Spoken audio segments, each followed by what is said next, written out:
an important person, at Rutgers University. After that, she was the first female tenured professor of Columbia University. That's actually where she finished up her law degree. She graduated from Harvard, and then I guess with law degrees you can take them farther down the road. So she also went to Columbia as well. While she was the professor at Rutgers, she served on the Women's Rights Project for the American Civil Liberties Union, the ACLU, and she followed Thurgood Marshall's approach for, he was battling the inequalities with African Americans. She basically took his model of how dealing with that, which was a good one, and put that toward women.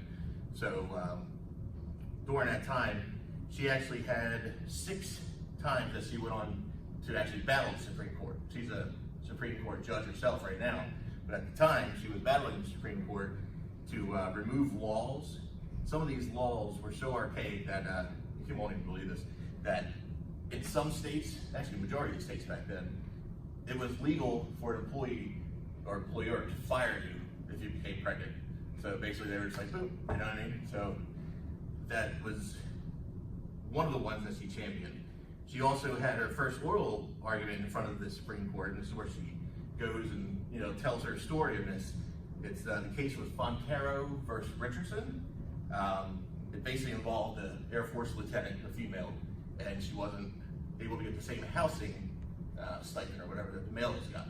So she took that there, won that case, and her famous saying at the end, it was, she quoted a famous 1920s suffragette. It says, "I ask no favor for my sex. All I ask for my brethren is to take their feet off our necks." That's quoted from RBG 2018. That was her middle, I guess, adulthood. Now she's on the Supreme Court, and she's pretty much still fighting for everything on there.